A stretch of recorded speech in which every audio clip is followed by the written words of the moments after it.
So, let us look at thermal design. Thermal design, normally people think it is very complicated for a motor, and to get any understanding of what is happening, they resort to a very brute force computationally intensive method called finite element analysis, and go through a very elaborate simulation, which is good because you get fairly accurate results when you do FEA. The problem with it is that in the early stages of design, we are not anywhere near the optimum thermal design, and we want to know, if I make this a little bit thicker, what will happen, if I increase the air speed a little bit, what will happen, if the ambient temperature goes up a little bit, what will happen, and if each of these things have to be done by repeated cycles of simulation, it becomes a very tedious process. So, we have developed, I and 2-3 of my colleagues have developed a very simple way of thermally modeling the motor using simple things that we already have studied in the very first section on heat flow, and I will take you through it step by step.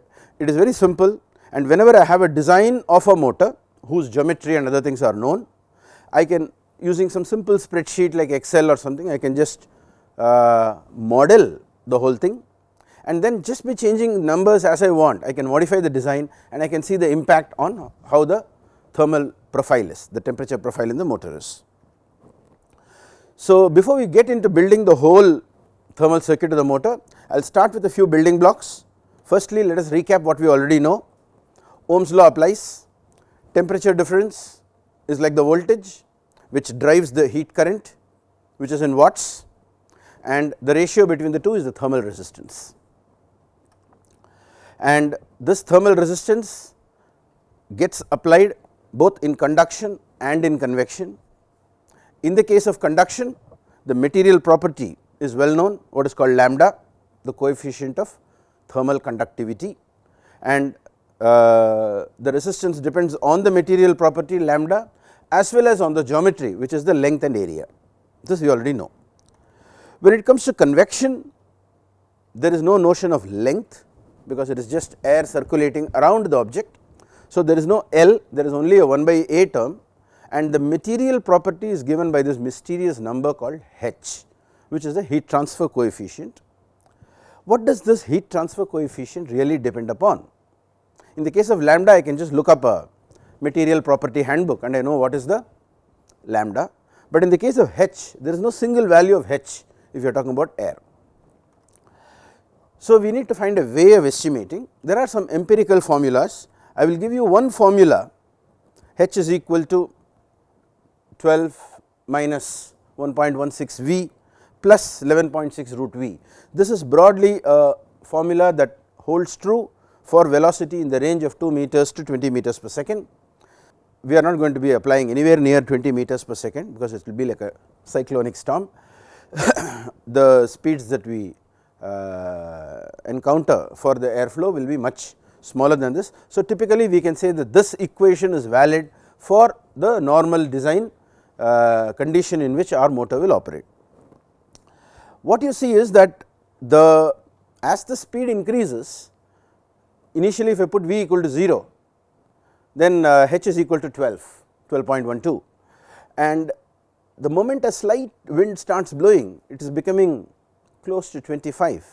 It actually becomes 25 when it is 2 meters, 25 or 26, but after I cross 4 meter per second, any further increase in speed results in a very marginal increase in the H. So, beyond a point, it is not useful to increase the speed. I will be pumping more and more energy into making the air flow faster and faster, but I will not get commensurate returns. So, any speed more than about 4 meters per second is really not a useful thing as far as improving the H is concerned. Now, the second basic block of how to build a thermal circuit, we know how conduction takes place across a slab, and I will take you to the next level of complexity there, where I have two slabs that are stuck together. They may be stuck together by means of some interference fit, in which there will be some air gaps and other things, or they could be bonded by some kind of a glue, then there is a new material called glue that comes in between, or I may just stick them, press them firmly together and weld them, then there will be weld beads in some places and air gaps in some places. So, you see that there is, for example, steel and aluminum. This kind of a interface will happen between the stator and the housing. The stator is made of steel and the housing is made of aluminum, and there is a junction between them which is shown as this thin blue strip, and it is shown here as a uniform strip, but it may not even be of uniform thickness. It's if it comes, for example, from interference, there will be some places where the two metals are digging into each other, so the gap is 0. In some other places there will be some clearance and the magnitude of clearance will be varying, and so on. So, you cannot describe the junction by the usual conduction equation usually, because the thickness is not known. So, we replace the description of the junction by an equation that is similar to convection and just define it by a number h, and say that the junction resistance is 1 by HA, where H is the heat transfer coefficient of the junction. But for the slab on the left and the slab on the right, we can continue to use the normal conduction equation. So, if I apply the equation like convection for the junction, I can see that on the left hand side there is a higher temperature, and on the right hand side of the junction there is a lower temperature, and that temperature drop is taking place across a small fraction of a millimeter. It is less than even 0.1 millimeter. Across a very small boundary there is a steep fall in the temperature, and how much the temperature will fall is defined by the number h, apart from of course the area to which the heat current is exposed. Knowing this, I can describe the temperature drop from the left to the right as T1 minus T2, which is equal to Q into the sum of 3 resistances that are in series, R1, Rj and R2, and R1 is a conduction. So, I will have L1 by A1, L1 by lambda 1, the A is common to all of them. So, I have taken them out, I have taken the 1 by A out. So, the resistance of the first term will be proportional to L1 by A1, the junction resistance is 1 by H, and the slab on the right, which is the aluminum, has L2 by A2. And a subtle point I want you to notice is that the slopes of the temperature gradient as heat is flowing through it is different. A steep slope means the resistance is high, a gentle slope means the resistance is low. So, as you can see, the junction offers the highest resistivity, not resistance, resistivity, and the aluminum is almost horizontal, which means it is a very good conductor, its conductivity is very good, and steel is poorer than aluminum, but not as bad as the junction. That is what the slopes tell us. So, as I said, this junction resistance can come from some adhesive bond, it can come from welding bead, it can come from air gap, all sorts of things. It is difficult to characterize it in a strictly geometric way. The last of the basic building blocks that we will discuss is how do we deal with conduction when it is not happening across a slab, which we all know how to deal with, but instead it is happening across a pipe. Why are we so interested in a pipe? Because if I look at the cross section of the motor, it is like a number of concentric pipes. The innermost pipe has slots and teeth, the slots have copper and the teeth is made of steel, and after that you have another layer of iron called the back iron in the stator, and around it you have the aluminum housing.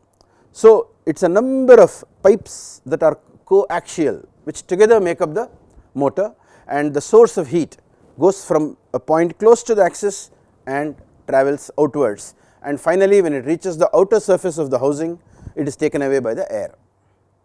So, in order to be able to model how the heat flow happens, I should understand how heat gets conducted across a pipe. If the inner diameter of the pipe is at a higher temperature and the outer is at a lower temperature and heat is therefore flowing out radially, how can we describe it? So, the first thing that I will do is I will cut the pipe over here. The outer diameter is d2 and the inner diameter is d1. If I simply cut it here and then stretch it open and flatten it out, then I will see that actually what I have is a trapezium.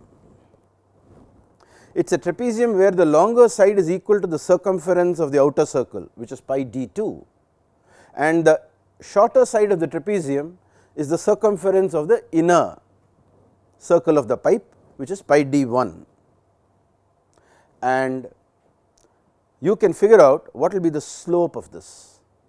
The slope of it will be equal to pi. I will leave it to you as an exercise to figure out why, and therefore tan inverse of pi, which is 72 degrees, will be the angle of the trapezium. And we also know that the length of this trapezium slab, trapezoidal slab, is equal to the difference between the two diameters divided by 2. So, this length L is d2 minus d1 by 2. So far so good.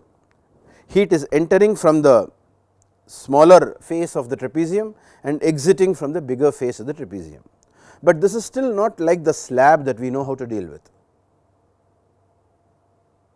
It is a slab all right, but a slab with a varying area of cross section. The area inside is less, and as it keeps going out the area is increasing. So, how can we model this? We know that because this is a smaller height pi d1 and this is larger, I can model it as a rectangle whose height is something in between this and this. I will call that the equivalent height of the slab. But how much is the equivalent height?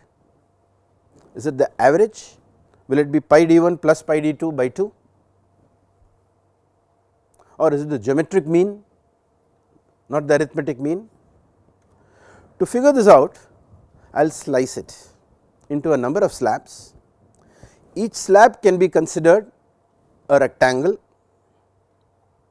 of a different height, and then if I consider that they are all, so many slabs are pasted together with of course no junction resistance, 0 junction resistance between them, then I can do a simple integration and find what that height will be. And unfortunately, it is not a very simple relationship like average, it is a little messier than that. There is a log term and everything coming, but it is not a very complicated integration to do, you can figure out. So, once I know what that height is, if the length of the pipe is capital D, then I know that the area of cross section of the slab is d into h. So, I can say that the junction resistance is L, which is d2 minus d1 by 2 divided by lambda A. So far is it clear?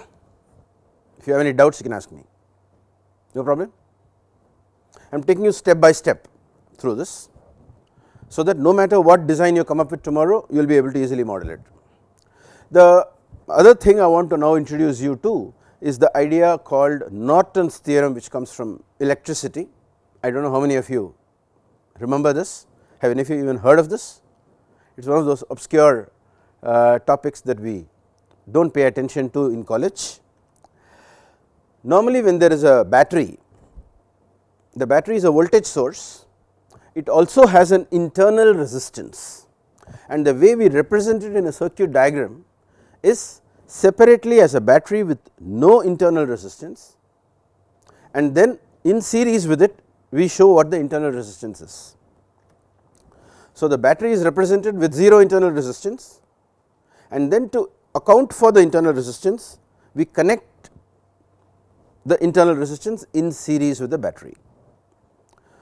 So, what Norton's theorem tells us is that the same circuit can be alternatively represented as a current source, where the current is equal to V by R, and put the internal resistance in parallel with the current source. And here the current source is represented as one with infinite resistance, and the internal resistance itself is drawn in parallel. The two are electrically equivalent. The reason I am interested in this transformation is that when we look at the thermal flow, for example, there is copper, I know how much heat is getting generated, the Q. The Q is known, I squared R, but I do not know what is the temperature difference. That is something that I am yet to find out. So, I would rather model the copper winding based on what I already know, rather than model it based on what I do not know. The resistance of course comes from the geometry, L by lambda A. So, resistance can be known from the geometry of the copper. How much heat current is getting generated can be known from I squared R. What I do not know is the temperature difference, which is the V that it is resulting in. Therefore, this way of modeling is more convenient for me than this for all the heat sources. So, I will use the Norton equivalent circuit to model all heat sources that are there in the motor, but there is a twist in the tail. You can call it Condon's theorem, because to my knowledge nobody has done this before. This as well as whatever I am going to do subsequently, it is all just done by me and my team.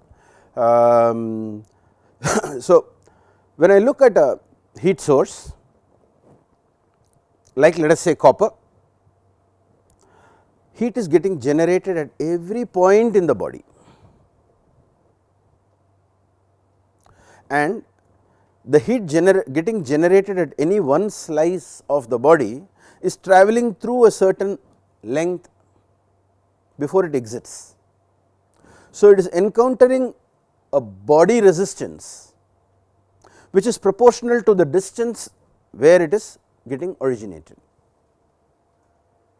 So, if I cut the thing again into a number of slices and see, the heat getting generated in this corner is facing the full resistance of the body before getting out. The heat that is getting generated over here is not encountering any resistance of the body at all and just getting out, and all other points along the way are encountering varying degrees of the resistance of the body which is the source of heat itself.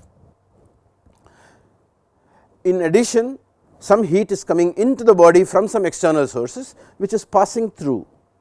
The heat that is passing through will encounter the entire resistance of the body, but the heat that is getting generated, how much resistance is it encountering?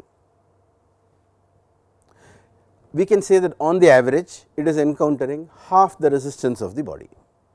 So, I make a slight adaptation of the Norton circuit by putting half the resistance in parallel and half of it in series.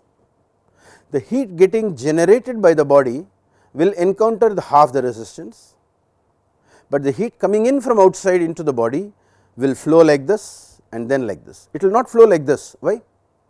Why will the heat coming in not flow like this? Because the resistance in the Norton representation is infinite. So, it cannot flow through this, it will flow like this and then flow here. So, the heat coming in encounters R by 2 plus R by 2, which is the total body resistance, but the heat originating in the body encounters only half the body resistance, and then the exit heat current is input heat plus the heat generated by the body. So, this is another important information that we will use in building the thermal model. Is this clear? Are you with me so far? No problem? So, now let us get into the motor itself.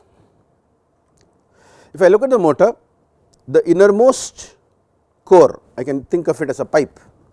It has slots alternating with teeth.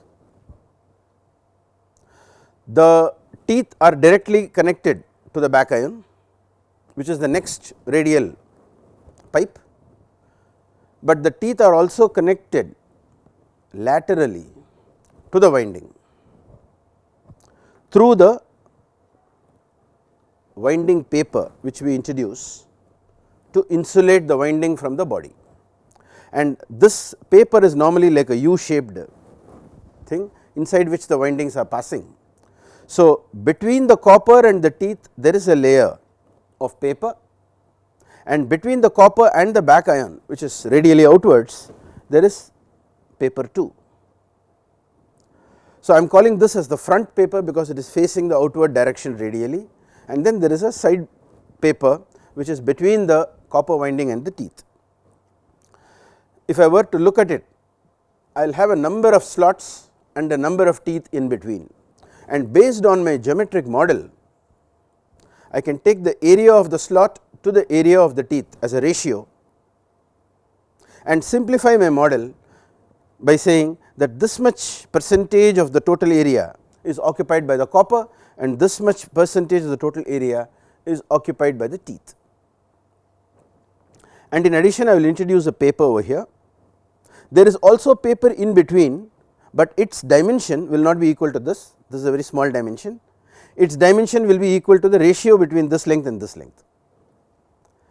Okay, so I have not shown that in this diagram, but we will use that in our modeling. So, using this I can construct a circuit diagram for just this portion. There is copper and there is the tooth. I know how much heat is getting generated in the copper, I squared R. I know how much heat is getting generated in the steel as a whole,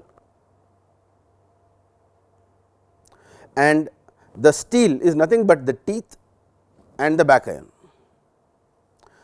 So, based on the area ratio between the teeth and the back ion, I can estimate what fraction of the heat is coming from the teeth and what fraction of the steel loss is coming from the back ion, and I can apply that magnitude to the total steel loss and know what is the heat getting generated here. But that is about the heat. The resistance of the copper I can calculate based on the geometry. Now that I know that this is the geometry, I will calculate the resistance of a whole pipe made of copper and then divide it by this fraction of the arc. Likewise, I can treat the teeth as a steel pipe, calculate the total resistance of the pipe and then divide it by this angle. So, I can calculate RC, which is the copper of the resistance of the copper, and RT, which is the resistance of the teeth, and then show it using our Norton representation as RC by 2, RC by 2, RT by 2 and RT by 2. And between them there is a resistance due to the paper, side paper, and the copper is further facing resistance in this direction, radially outward direction from the front paper. So, this part of the circuit is clear, no problem.